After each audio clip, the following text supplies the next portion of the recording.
we know how the story ends. Diana, Princess of Wales, has died in a car accident in Paris. The world has lost Princess Diana at age 36. The body of a princess so loved by her people. Shared by many that the paparazzi bore some responsibility for her death. But how did it begin? Who was Diana before the paparazzi? Before the palace?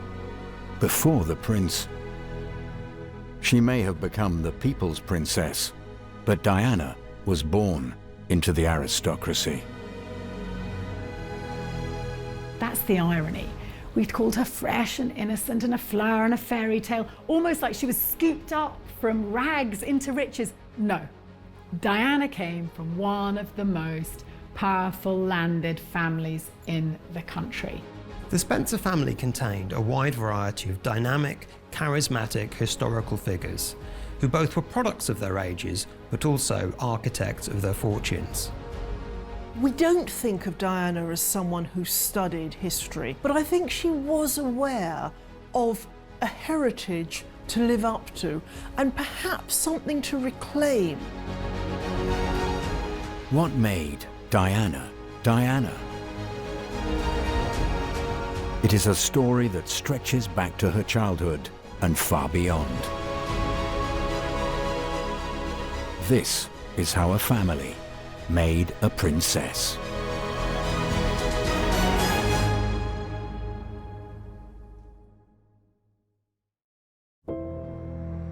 The Spencer family tree, one of Britain's grandest aristocratic lines. Lords, ladies, dukes and duchesses, troublesome sons, scandalous daughters, renegades and rule breakers. And on the 1st of July 1961, they were joined by a baby girl, Diana Frances Spencer. She was the fourth child of the Viscount and Viscountess Althorp. But her birth was tinged with sadness and with disappointment. She was born in the shadow of a terrible tragedy that affected Frances, her mother, and Johnny Spencer, her father. Of course, they wanted a male heir. They'd had 2 daughters up until then. Frances got pregnant again, hopefully the boy, the heir that they all wanted.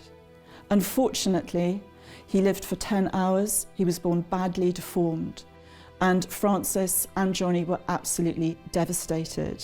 To give birth to a baby that lives but for a few hours, that would leave you howling with grief for months. Nowadays, you'd be in therapy for years. But she's back at it and pregnant again within a year.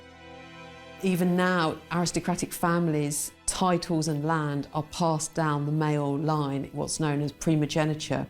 And so a son was absolutely necessary to inherit the family titles and wealth. The pressure was really on for Diana's mother Frances to produce the son and heir. But 2 older sisters then were followed by, guess what, another girl.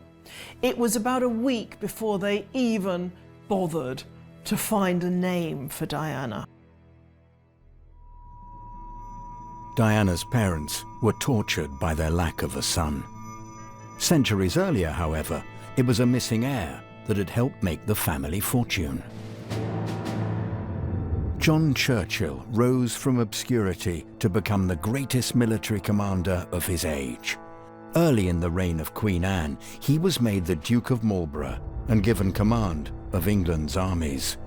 But his influence was not limited to the battlefield. Churchill led the coalition dominating Parliament. And his wife Sarah was the new Queen's closest advisor. Together, the Churchills were the most powerful couple in England. They were greater than the sum of their parts, really, these two. While Sarah was literally the mistress of the bedchamber, able to get right up close and personal with Anne. John, meanwhile, he's a supremely able military man. John was urbane and calm, persuasive and easygoing, whereas Sarah was fiery and argumentative and robust in character and couldn't bear to be thwarted or contradicted. And had they been the same in temperament, I don't think their relationship would have worked anywhere near as well as it did. At the beginning of Anne's reign, Europe was in turmoil. The French king Louis XIV had plans to dominate the continent. Opposing him was a grand alliance of the English, the Austrians, and the Dutch. Put in command of their joint forces was the new Duke of Marlborough, John Churchill. This was very controversial, as he had no experience of leading large numbers of troops in combat. And it was seen that he was being appointed because he was Queen Anne's favourite. But he soon put all fears to rest. This was particularly because of his skillful management of the Grand Alliance, where he worked with Dutch politicians and Dutch generals to forge a coherent army out of a potentially unwieldy force. His natural feel for the ground, his ability to see on the other side of the hill, to see what was on the other side of the horizon, to assess the threat, to move to meet it, and then to deal with it on the day, was quite astonishing. In 1704, the French armies threatened Vienna. If the city fell, Austria would be forced out of the Grand Alliance. Europe would be Louis XIV's for the taking. Churchill marched his troops south from the Low Countries. The battle was met in Germany at the village of Blenheim. There, Churchill and his allies won an astonishing victory. The victory at Blenheim in August 1704 was the first occasion for some hundreds of years that an English general had beaten the French outright in battle. Unwounded prisoners, men giving up, that's a sign of defeat. And Marlborough took 13,000 unwounded French prisoners at Blenheim. It was a catastrophic defeat for Louis XIV. The balance of power in Europe tipped in England's favour.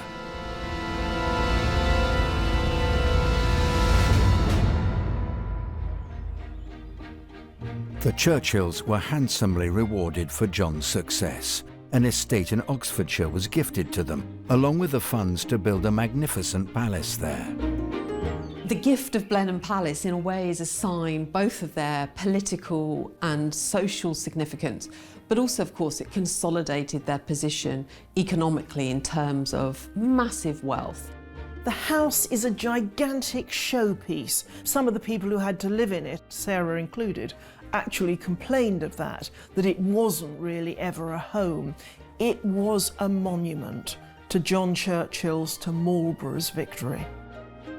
When Churchill died in 1722, the Duke left no living son and heir. But so grateful was the nation for what he had done that Parliament allowed his eldest daughter to inherit the dukedom. Henrietta became the new Duchess. But when she too died without an heir, the title passed to the son of her younger sister. A younger sister who had married a Spencer. Charles Spencer was now the third Duke of Marlborough and master of Blenheim Palace. His became the senior branch of the family and was later known as the Spencer Churchills. British wartime Prime Minister Winston Churchill was his direct descendant. But while Charles Spencer inherited the Churchills' title, he did not get his hands on their money. The fierce old Duchess, Sarah Churchill, disliked her grandson and cut him out of her will. When she died, her vast wealth passed not to Charles, but to his younger brother. In 1765, the son of that younger brother was made the first Earl Spencer. And this man, John Spencer, was Princess Diana's great-great-great-great-grandfather. A missing heir had made the family wealthier than ever before. And every generation of Spencers afterwards would remember the need for a son. The pressure on young couples like Diana's parents was immense. Relief for Johnny and Frances finally came in 1964. But the birth of Charles, the longed-for heir, could not mend the unhappiness of their marriage. Diana and her new little brother would enjoy a childhood of privilege unimaginable to most. But it would not always be a happy one.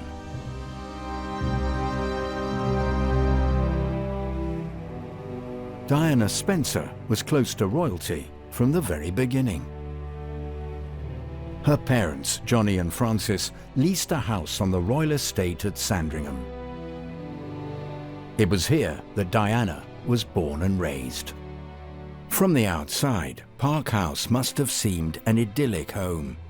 It had 10 bedrooms, a swimming pool, a tennis court, and 6 full-time staff.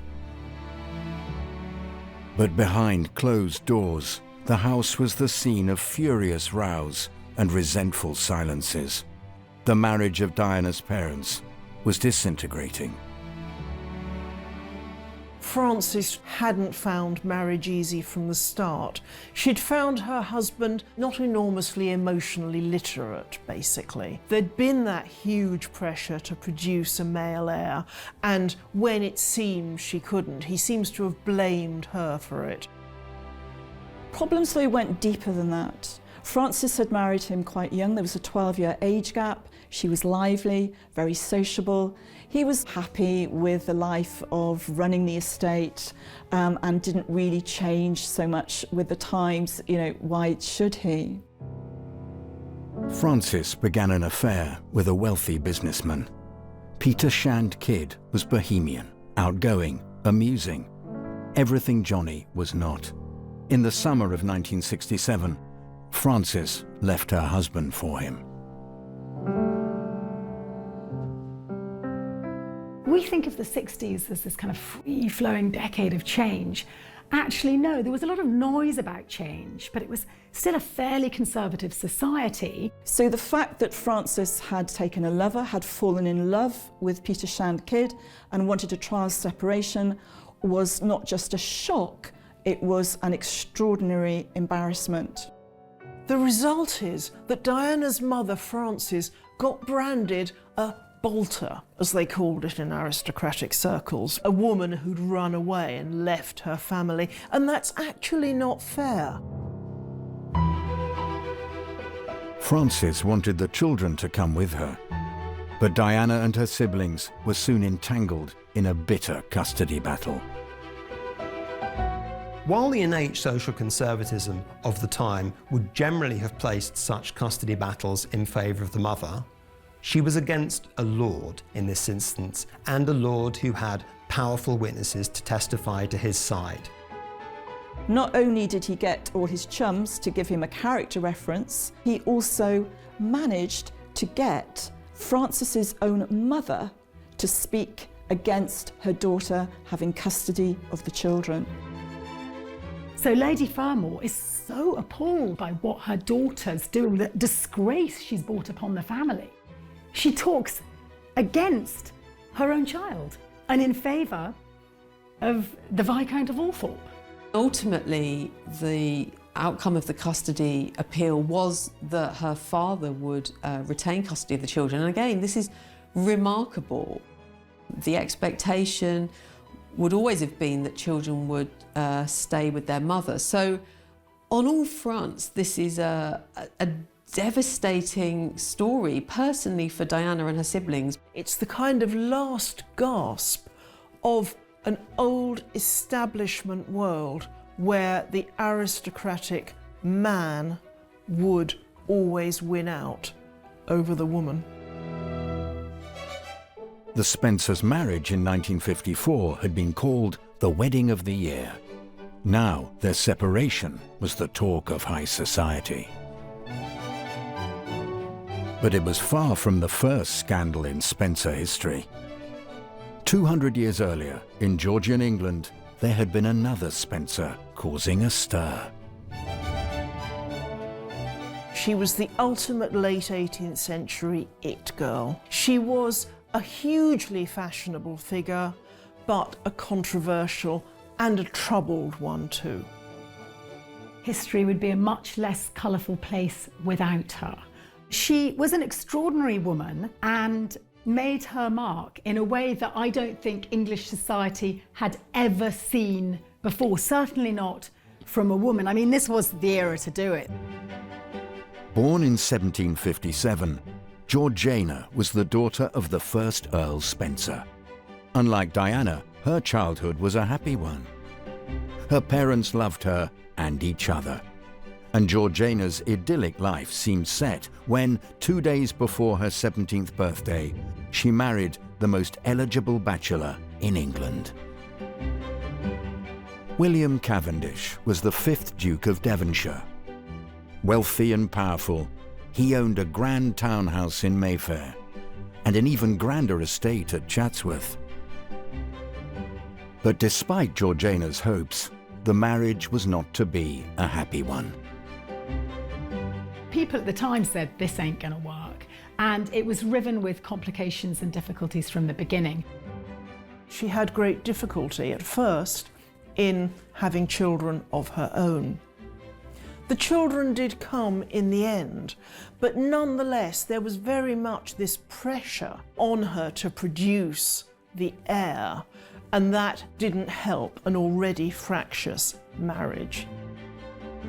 In 1782, Georgiana visited Bath. It was there she met Lady Elizabeth Foster. Bess, as she was known, had left her husband and got by on her beauty and charm. Georgiana was soon taken with her and invited Bess to stay. That she did. For 25 years, Georgiana loved her, and so did her husband. Even by the slightly loose standards of the aristocracy at the time, this was quite a scandal. It was an open secret. A London society was shocked. She just had to carry on and bite her tongue and smile her way through it. But one can only imagine the sort of inner turmoil that she felt. It was certainly a very intense threesome, and one that was full of accusation, deceit, possibly even blackmail. I mean, people have had a field day with it ever since. It's led to bestsellers, Hollywood movies, and no wonder. But there was far more to Georgiana than her unconventional love life. She was another Spencer who broke the mold. She surrounded herself with the great thinkers of the time. She was interested in science and geology. She even had a laboratory built in her own house. She was a social influencer, a fashion icon, a novelist, and a scientist. But her largest influence was in the realm of Whig politics. She was actually out there on the streets, tramping till she got blisters, campaigning on behalf of the Whig Party, which her families all supported. She was heavily criticised for this. It was not what women did, but she was undeterred. Despite all the bad press, she kept on campaigning. So she really was a woman of an astonishing number of interests and abilities, which, however, did not conspire to give her an easy life. Georgiana had an addictive personality. Her gambling habit was notorious, but it was in drink and drugs that she found comfort from her troubles. And they took their toll. In the 1790s, her health began to fail. On the 30th of March, 1806, Georgiana died. She was just 48. Despite her demons, she was one of those Spencers who, whatever her troubles, whatever the controversies, did the family proud. Did Diana know the story of her ancestor?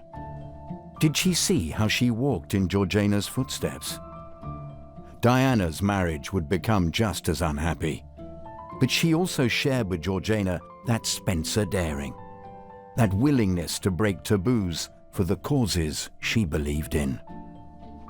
Both were immortal style icons of their age that set media tongues wagging and were the subject of continual scandal and interest. They both also tried to break the mould of what was expected of women of their time. But of course, tragically, they also had demons. Neither woman was conventionally pretty, but they were show-stoppingly beautiful. Everybody around them wanted to be near them. There was something about them, and it was that they didn't seem to be aware of it. After the death of Georgiana, the Duke of Devonshire married her friend, his lover, Bess Foster. It was a match despised by Georgiana's children. More than 150 years later, the modern Spencer children would also be left unhappy by their father's choice of new wife. In 1973, Diana's father began a relationship with Rain Legg. She was the daughter of Barbara Cartland, the romance novelist whose books the young Diana loved.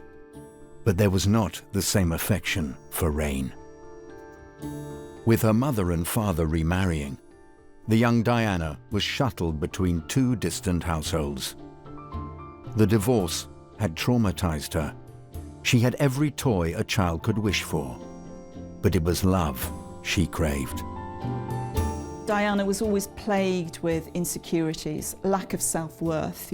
Why didn't they love me enough? Wasn't I lovable enough for them to stay? This then became the story really of her childhood, and that sense of rejection was something that no doubt stayed with her in the years that followed. The traumas of Diana's childhood may have scarred her, but they also taught her compassion.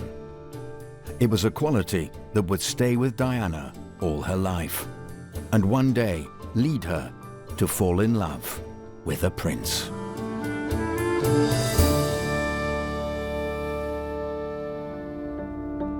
In 1975, Diana Spencer was 13 years old. Her parents had divorced. She had a new stepfather, a new stepmother, and her life was about to be upended once again. On the 9th of June, Diana's grandfather, the 7th Earl Spencer, died. Her father became the new Earl, and the family had to move. Diana's beloved childhood home at Park House was traded for the grand Spencer estate at Althorp. Althorp was an altogether more historic and forbidding place than Park House had ever been. It was still decorated in a very old-fashioned manner, with the portraits of many illustrious Spencers past gazing down at Diana from the walls. Diana could be under no illusion of the heritage of her family. One can only imagine that it was something of an imposing, not particularly cosy environment to grow up in. Diana had rarely visited Althorp as a child and disliked it when she did. Her grandfather had jealously guarded the estate's many treasures. Even his own children and grandchildren were unwanted intruders. And the house could have been designed to frighten small children. With its dark corridors, twisting stairs, and countless ticking clocks, the vast mansion creaked like an ancient warship. Even her father didn't like it. He felt the ghost of his brooding, bullying father, and everybody found it, rather chilly and uncomfortable. It was not a place where history was a pleasant curiosity. It was a place where history asked questions of people who lived there, questions which Diana and her siblings probably felt they needed to answer. There had been Spencers at Althorp for almost 500 years. In Tudor times, in the reign of King Henry VII, Sir John Spencer had grazed livestock there. The family had grown wealthy on the backs of their sheep. The wool trade was absolutely at the core of England's wealth throughout the Middle Ages and the Tudor period. Sheep farming was becoming incredibly lucrative, and the Spencers were one of the very small number of families who controlled a lot of sheep pasturing land, with their main estates being ideally suited for that purpose. In 1508, Sir John paid £800 for the red brick manor house at Althorp. Soon, he expanded the estate into the surrounding countryside. More land for their sheep meant more wealth for the Spencers. And with those riches came power. A family of sheep farmers became barons and members of Parliament. By the 17th century, the family was said to be the richest in England. A visit by Charles I in 1636 saw the house at Althorp expanded with a new drawing room and a hall fit for a king. But the Spencers' wealth and privileged position at the heart of the English establishment was soon under threat. The country was sliding towards civil war.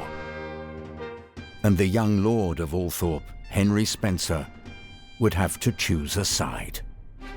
By 1642, the country's split. They're taking sides. It's a great polarisation between the Cavaliers and the Roundheads, as they will later be known. Henry Spencer was courted by both factions. He was sceptical of the Royalists because of the growing absolutist tendencies in the monarchy and its tendency to ignore Parliament, but also suspicious of the parliamentarians who, as he saw it, was spoiling for a fight. But the age of the Civil War was not a time for mild, moderate, peaceful men. And unfortunately, he had to choose. When it came to it, the idea of actually taking up arms against the king was simply too much. For him, it was a matter of honour. In August 1642, King Charles raised the royal standard at Nottingham. Henry Spencer answered the call. He would pay the price for his loyalty. His home, Althorp, was quickly occupied by parliamentary troops from Northampton. And far worse was to come in the fighting ahead. At the Battle of Edge Hill, the young Lord Spencer joined the cavalry charge that swept through the parliamentary forces. As a reward for his bravery, the king made Spencer the Earl of Sunderland. But the young man would not enjoy his new title for long. Just 3 months later, at the Battle of Newbury, he was struck by a cannonball and killed. He was 23. Althorp passed to his devastated wife, Dorothy. As the war raged on, it fell to this young widow to defend the family home. Neither warring faction, the Royalists or the parliamentarians, had much respect for these great houses. In fact, the first great Spencer property was Wormleighton, which was sort of on the cusp of Northamptonshire and Oxfordshire. And it is absolutely trashed, ironically, by the Royalists, because they don't want the parliamentarians to get their hands on it. And it was absolutely enormous. It made Althorp look like a cottage, to be honest. Because Henry Spencer had backed the Royalists and then the parliamentarians came to power, things were pretty tough for Althorp for a while. Dorothy was an incredibly astute woman. She was in a prime position to be able to preserve Althorp because while Henry dies for the king and the royalist cause, his uncle is a parliamentarian and backs his nephew's wife and helps protect her. Maybe we do see the canniness of the early Spencers in the fact that Althorp didn't really suffer too much in the Civil War. Occupied for a time, parliamentary troops, but it didn't suffer the kind of devastation that some other houses did. In time, peace returned to England and to Althorp. The Spencers began to rebuild the house and reclaim their place in high society.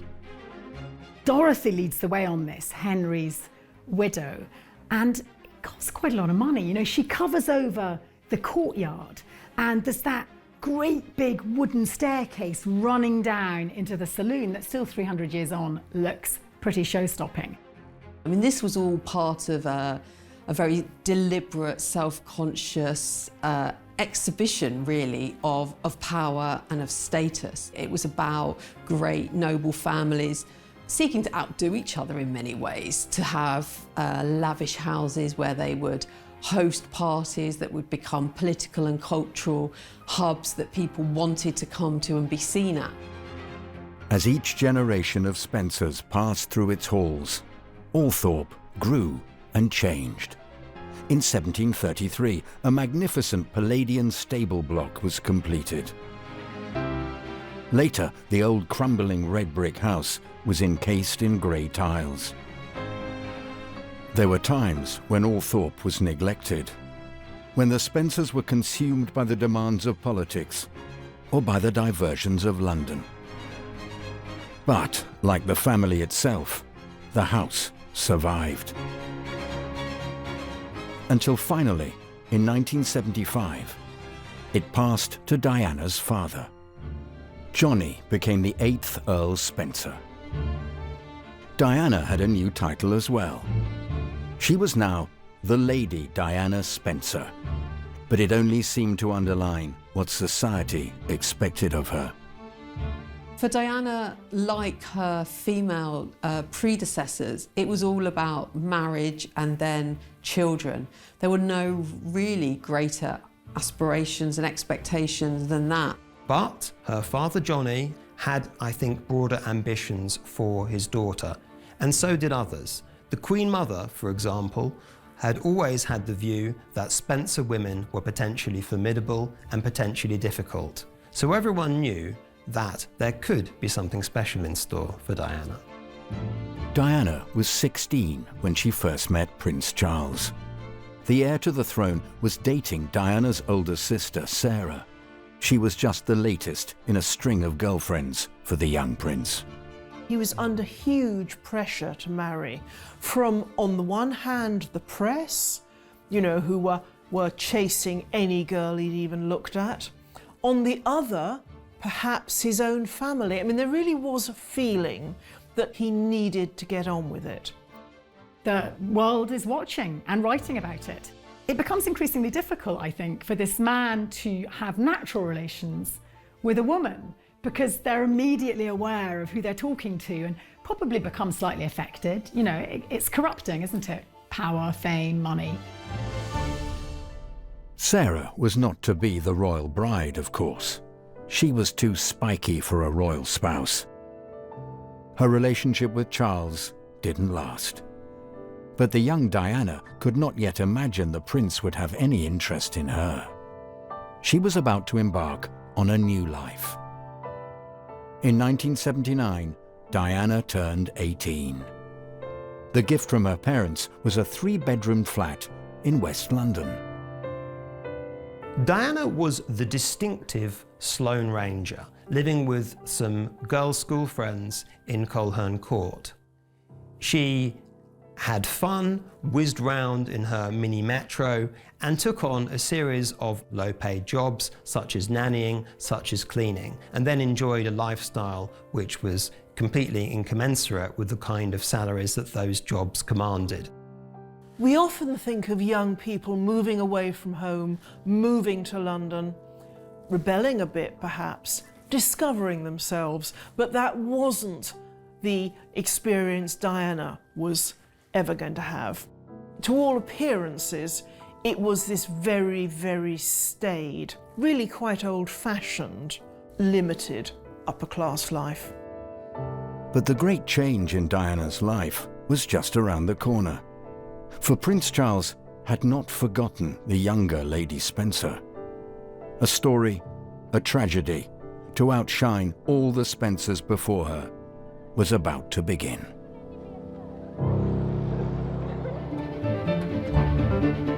It was 1980 that changed Diana Spencer's life forever. She was still a teenager and living with friends in a West London flat. Diana worked at a nursery school on some days, as a childminder on others. She even took on cleaning jobs for her older sister and her friends. It was a carefree existence. But all that changed in the summer of 1980, when Prince Charles turned his attention to her. Things were changing for Prince Charles. He was increasingly coming under pressure to settle down, to give up his bachelor ways.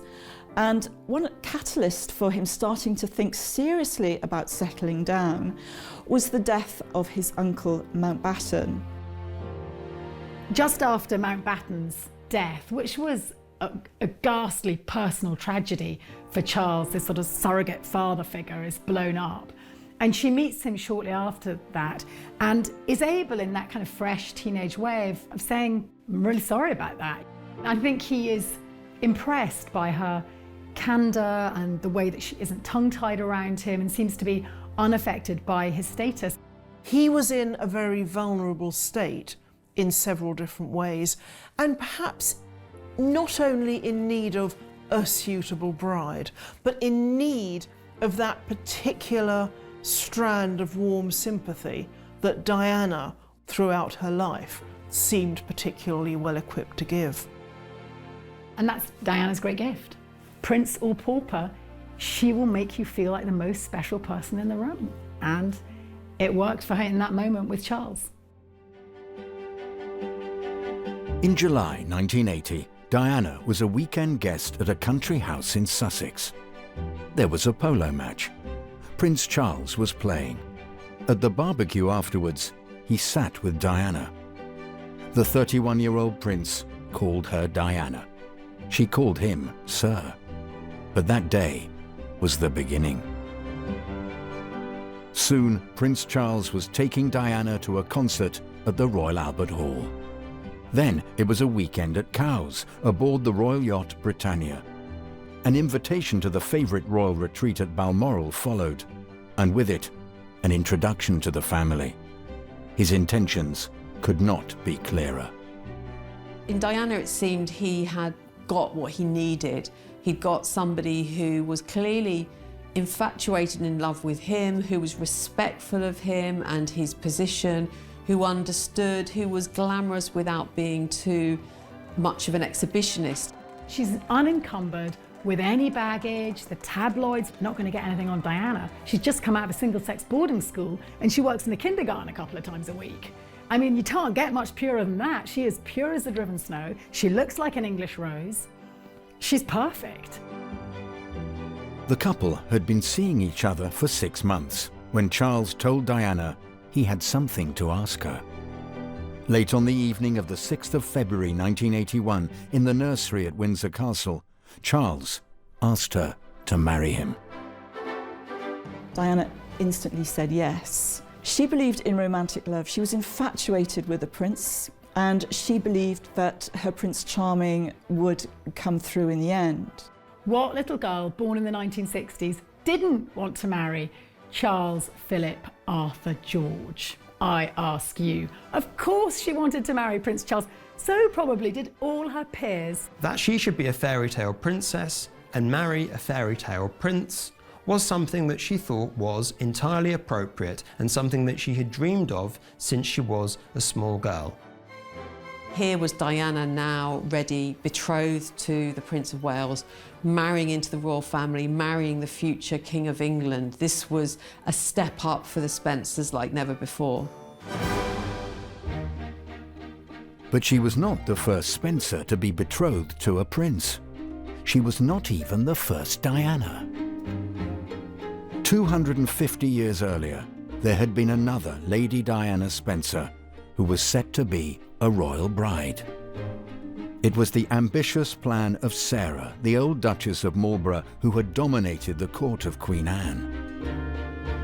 By the 1730s, her husband was dead and her political power had waned. But there was one realm where she still ruled: her family. She was particularly attentive to her grandchildren, and in really shaping the Spencer family. She wanted to very much make her mark on the next generation, and so having been at the very sort of apex of political society and in and around the Queen, she now turned her attention to her very own family. She felt she had both a duty and a right to school them in what they did and how they should approach life and conduct themselves, and who they should marry. The young Diana Spencer was Sarah's favourite. She was courted by the richest and most eminent men in the land. But Sarah wanted more for her granddaughter. She wanted the Prince of Wales, and she was willing to pay to get him.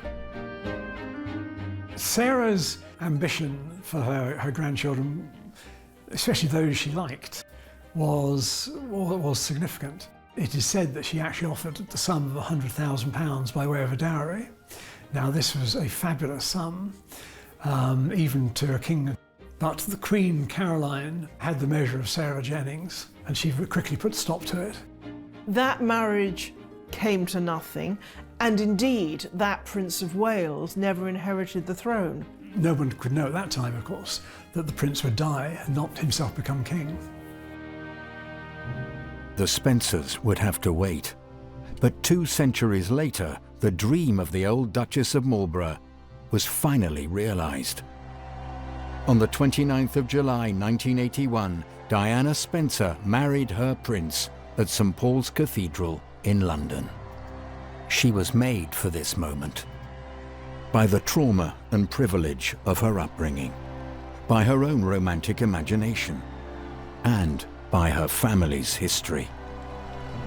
At long last, this sheep farming dynasty had become royalty. The wedding was watched by millions of people all around the globe. Those millions would go on watching Diana and every twist in her story, the disintegration of her marriage, her first steps into a new life, and her death on the streets of Paris. At Althorp, the Spencer family's ancient home, 36 oak trees line an avenue through the grounds. One for each year of Diana's life. On an island on a lake in the heart of the estate is her final resting place. Like so many of the Spencers before her, Diana was someone whose personality, charisma and image helped define her age. She was born into one of the biggest, most famous dynasties in Britain, and she transcends that. And she chooses to live her life in a way that speaks to people who aren't privileged, who aren't entitled. She showed the royal family a different way of being, a different way of engaging with people. She rocked the monarchy for a time. She challenged it, but I also think she changed it for the better. She was a Spencer woman through and through, characterful, strong, feisty. Yes, she had demons, but she embodies, I think, the spirit of many women that came before her. You do find those Spencer women with an odd kick in their gallop, with a readiness to push the boundaries. And I think that somewhere along the line, as she grew up, Diana was aware of that, and that played its part in moulding her story. The grand history of the Spencer family had intimidated Diana as a child.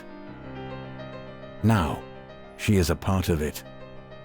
And of all those stories stretching back through centuries, hers is the most famous. Diana became a princess, a mother, a campaigner, an icon. But she was always a Spencer.